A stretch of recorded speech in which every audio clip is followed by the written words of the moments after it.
So the Shaykh says, if the heart therefore becomes softened, if the heart becomes softened, then at the same time the eye becomes softened. And if the heart becomes hardened, then also the eye will become hardened. So he says, whoever wants to have a soft heart, then he needs to give precedence to the remembrance of Allah subhanahu wa ta'ala, to the supplication of Allah subhanahu wa ta'ala. He needs to give that precedence over his desires. He needs to remember Allah subhanahu wa ta'ala and be busy with the remembrance of Allah subhanahu wa ta'ala and give that precedence over following his desires. And he says that the hearts are like vessels, are like plates or cups or glasses, like a vessel that you can put something into. And he says, so if these vessels, these hearts are filled with the remembrance of Allah subhanahu wa ta'ala and with the dependence upon Allah subhanahu wa ta'ala and the tawheed of Allah subhanahu wa ta'ala, if you fill these hearts which are like these vessels with these things, then they become softened. They become softened and they become light, these hearts. And as a consequence, therefore, if this occurs when the fire is mentioned, then and the paradise is mentioned, then the eyes of the believers, they weep. They weep at these things that of the remembrance of the fire, which has been arranged for those who are disbelievers in Allah subhanahu wa ta'ala, or for the sinners. So the people whose hearts have become softened because they have filled them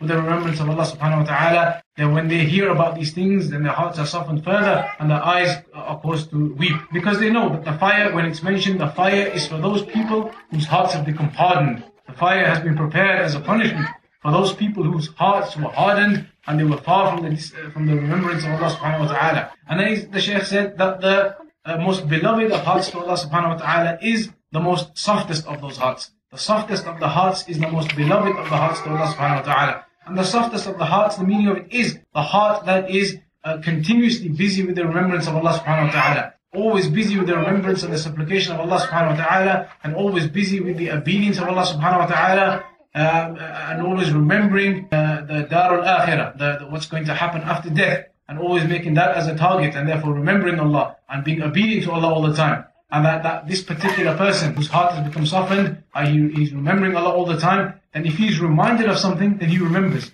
If he's told about narrations of the Quran and the Sunnah, and he listens to those, then he takes heed from those, and he takes understanding from those, and he listens to those, and he takes benefit and lessons from those. These are the people whose hearts have been softened. The ones who are reminded of the Quran and the Sunnah and different narrations and aspects of the religion, and when that occurs, they take admonition from that.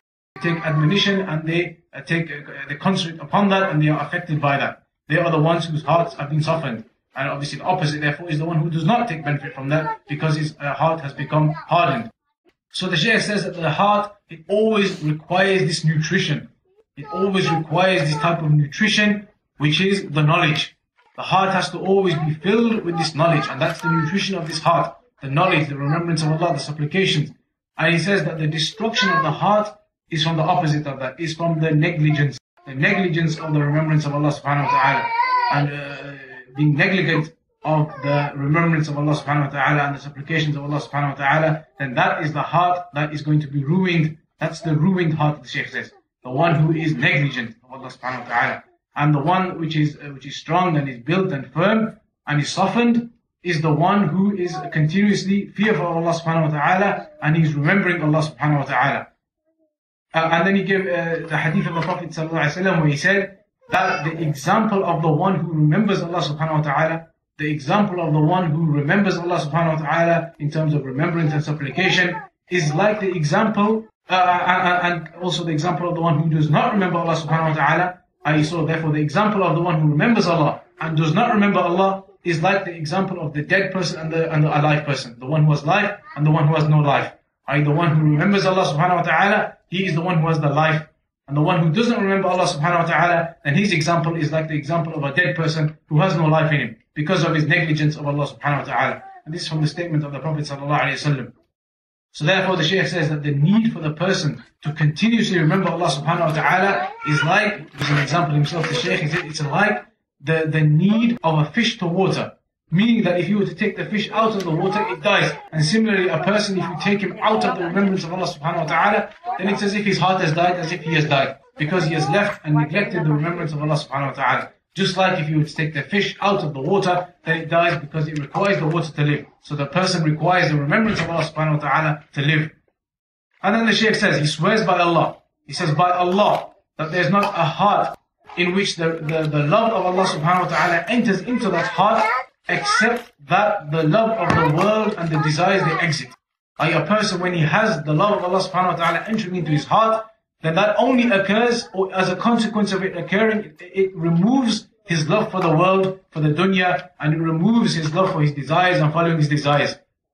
And the Shaykh swears by this, he says, Wallahi, that this only occurs this way, that a person, the love of Allah enters his heart, that when that occurs, the love of the world and the love of desires exits from his heart.